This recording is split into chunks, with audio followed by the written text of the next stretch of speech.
c'est que beaucoup de gens se prennent la tête sur comment faire pour ne pas tomber dans cette avéra. Alors qu'en fait, la réponse, elle est simple.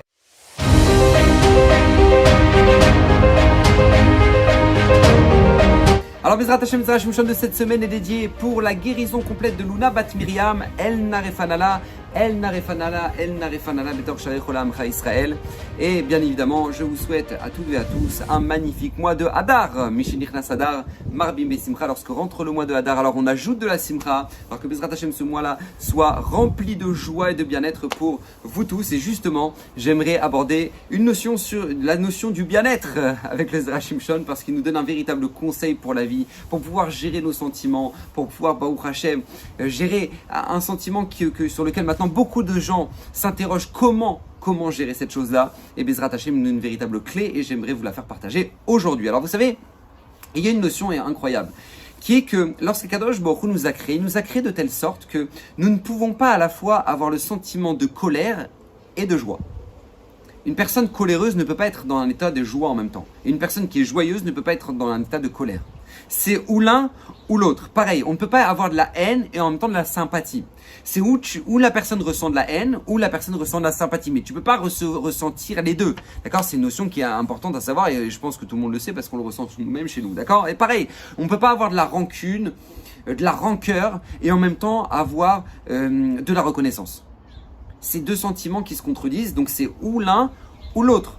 C'est à nous maintenant de gérer, c'est à nous de savoir exactement à quel sentiment, Bezrat Hashem, nous laissons exister chez nous. Parce qu'en réalité, c'est nous qui laissons la place à nos sentiments. C'est nous qui laissons la place à nos sentiments. Si une personne fait ce travail-là quotidien, d'avoir de la joie, et même si maintenant c'est même a priori des fois même superficiel, mais cette personne-là fait cet effort-là de se mettre dans un état physiologique qui est de joie, de simcha, de sourire aux autres, etc., etc., cette personne-là ressentira de la joie. Parce que tu ne peux pas ressentir de la joie en même temps de la tristesse, de la dépression, du mal-être. C'est ou l'un ou l'autre. Tout dépend de ce qu'on laisse apparaître chez nous et la place qu'on donne à chaque chose. Pourquoi je vous dis tout ça ? Parce que justement, a priori, ça paraît étonnant que la Torah attende et exige de nous des choses absolument incroyables. Vous savez, plusieurs fois, des personnes m'ont demandé, mais Rav, comment la Torah peut exiger de nous de ne pas avoir de la haine ? Et c'est un interdit de la Torah, comme ça nous dit la Torah. C'est marqué « Al tisna et achicha bilvavcha ». On a un interdit de détester notre frère dans notre cœur. On n'a pas le droit d'avoir de la haine. C'est comme manger du cochon. Les gens ne savent pas forcément. C'est le même degré. D'accord ? Comme on a un interdit de manger du cochon, on a un interdit d'avoir de la haine. Al tisne tachicha bilvavra. Et a priori, la question, c'est comment ne pas avoir de la haine ? C'est mon associé, il m'a planté encore hier. Moi, j'ai une personne qui m'a raconté, elle me dit, mais moi, j'ai tout l'argent de ma maison, tout l'argent de ce que j'avais économisé, de ce que j'ai bossé pendant 20 ans. Rav. Tout cet argent-là, je l'ai mis dans une affaire. Mon associé, que lui-même m'a dit, quand il est venu en Israël, il m'a dit, moi j'ai que 2 amis, c'est toi et lui, en parlant d'une autre personne. Il m'a dit, cet associé-là, il m'a planté, il est parti en France, il m'a planté, il m'a pris tout mon argent, j'ai plus rien, parce qu'il a fait faillite dans un business et il a inspiré tout l'argent. Maintenant, tu peux ne pas avoir de la haine pour ça. Tu peux ne pas avoir de la haine. Comment gérer une chose pareille ? Pareil pour un divorce qui s'est très mal passé, la femme insulté son mari, humilié son mari ou vice-versa, d'accord, peu importe. Et puis le divorce s'est très mal passé, les enfants, elle remonte les enfants contre son ex-mari. Et lui, il te dit, mais Rav, je peux pas ne pas avoir de la haine. C'est impossible, je la déteste.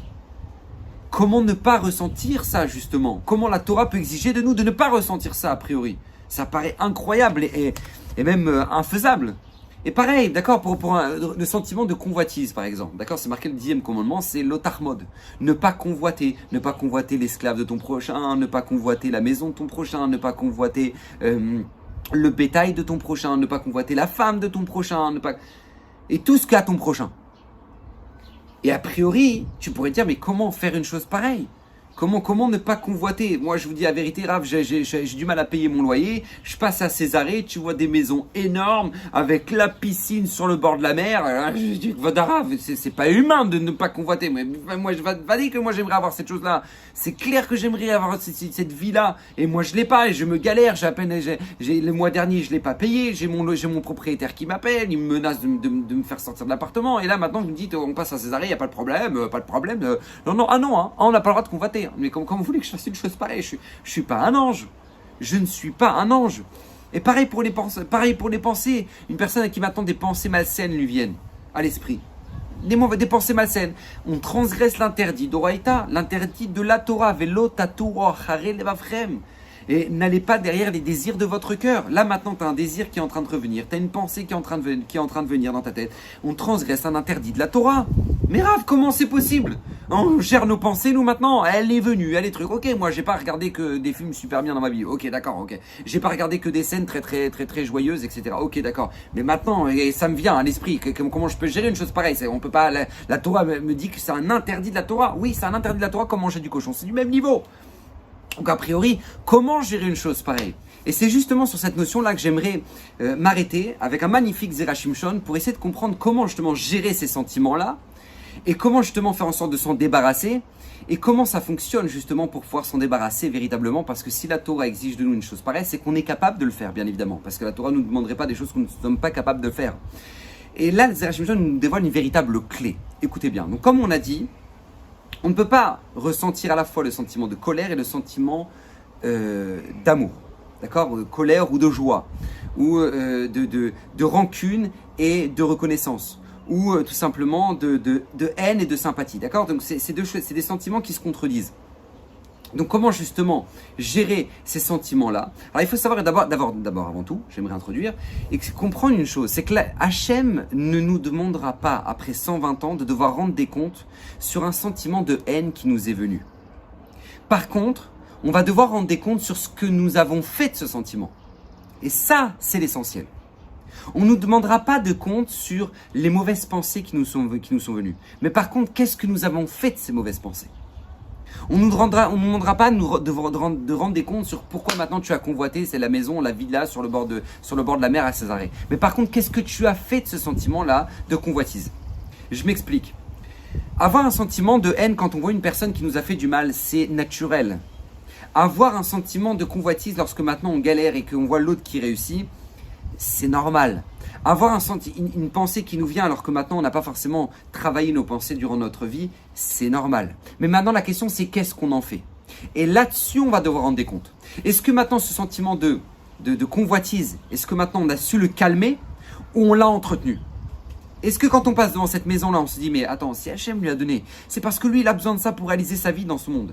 Ou c'est parce que peut-être c'est un très grand rachat qui a fait des grandes arnaques et donc du coup Hachem il lui donne son olam haba, son monde futur, il lui donne ici, voilà, avec une villa sur le bord de la mer. Moi laisse-moi tranquille, moi je veux la villa pour l'éternité. Qu'est-ce que tu fais de ce sentiment-là? Eh bien tout simplement, c'est à toi de le gérer. Là-dessus, on va devoir rendre compte. Parce qu'une personne qui entretient cette convoitise, qui dit, tu vois, eh ben lui, il a de la chance, eh ben moi je galère et lui il a de la chance, eh ben tu vois, lui il réussit et moi je réussis pas, eh ben voilà, tu vois, eh ben ça, là par contre on va devoir rendre des comptes. Parce qu'on n'a pas su calmer ou effacer ou éteindre ce sentiment-là en se raisonnant. Et c'est la même chose dans la haine. On voit une personne qui nous a fait du mal. Maintenant, qu'est-ce que tu vas faire là? Est-ce que maintenant tu vas entretenir ce sentiment de haine et dire ouais, de toute façon, j'ai quoi, même je rêve de le voir sous mes 5 mètres sous terre, je veux le voir mourir tellement il m'a fait du mal. Ou non, est-ce que maintenant, lorsque tu ressens ce sentiment-là, tu dis attends. Hachem m'a envoyé une grande capara, un rachat de mes fautes qui a été extraordinaire pour moi, c'est passé à travers cette arnaque qu'il m'a fait. Maintenant, lui, il devra rendre des comptes à Hachem après 120 ans. Mais c'est Hachem qui a voulu que ça se passe comme ça, c'est pas lui. C'est Hachem qui a voulu que ça se passe comme ça. Si ça n'avait pas été lui, ça aurait été quelqu'un d'autre. Ça aurait rien changé. Si ça n'avait pas été lui qui m'a arnaqué et qui m'a pris tout l'argent de ma maison serait partie dans les flammes et j'aurais pas été assuré. Ça m'aurait rien changé. Maintenant, c'est passé par lui, ça aurait pu passer autrement. Mais si on n'est pas là pour calmer ce sentiment de haine là, alors effectivement on devra rendre des comptes sur pourquoi maintenant tu as entretenu ce sentiment de haine. Quoi, t'as pas d'Emouna, il n'y a pas d'Akadosh, il n'y a pas Hachem qui est là. Et ce Kadosh Baruch Hu, c'est pas lui qui gère tout, c'est pas lui qui finira par arranger les comptes compte de tout à chacun, etc. Non. Oui, c'est Hachem qui le fera ça. Donc sois serein, travaille ça. Et c'est ça qui est attendu de nous, justement. Et c'est la même chose pour les mauvaises pensées. Tu as une mauvaise pensée qui te vient à l'esprit. Une pensée de haine, ou une pensée malsaine, une pensée même perverse. Maintenant, qu'est-ce que tu vas faire de ça? Est-ce que maintenant tu vas entretenir cette pensée-là? Tu vas l'entretenir et du coup, par conséquent, on peut en arriver à tomber dans des choses très graves et en arriver à faire des avérotes et des péchés très très graves parce que justement on a entretenu là. Et là, du coup, on va devoir rendre des comptes sur effectivement nos pensées. Ou non, tu vas direct calmer ces pensées-là, ou en pensant à de la Torah, ou en pensant à de la Tfila. Vous savez, agave, c'est une halakha, hein. Même sous la douche, même quand on est dans la douche, et que maintenant nous vient une mauvaise pensée, on a le droit de penser à de la Torah. On a le droit de penser à de la Torah parce que tout simplement, notre cerveau ne peut pas penser à deux choses en même temps. Il ne peut pas penser à une avéra, à une faute, et en même temps à de la Torah. Donc nous dit la Lara, même si maintenant tu es dans la douche et qu'a priori c'est un endroit dans lequel on ne doit pas penser à la Torah, si maintenant la personne a des pensées de faute, on a le droit de penser à de la Torah pour éviter ces pensées-là. Pourquoi? Parce qu'encore une fois, ce qui est attendu de nous, c'est qu'est-ce qu'on va faire de ces pensées-là. Est-ce que maintenant on va les maîtriser? Est-ce que maintenant on va les travailler justement pour les faire disparaître? Ou au contraire, on va les entretenir et là on va devoir rendre des comptes. C'est comme ça que ça fonctionne. Et c'est pour ça qu'en fait nous dit les Zera Shimshon, écoutez bien, un conseil extraordinaire. La Mishnah dans Pirkei Avot nous dit au nom de Ben Azaï, écoutez bien l'extraordinaire cette Mishnah, je ne l'avais jamais comprise de cette manière-là. Ben Azaï Omer, Averatz le mitzvah kala ou boreach mina avera, cours vers une mitzvah qui est simple à faire et éloigne-toi de la faute. Chez mitzvah goreret mitzvah ve avera goreret avera. Parce que la mitzvah va t'entraîner à faire une autre mitzvah et la faute va t'entraîner à faire une autre faute.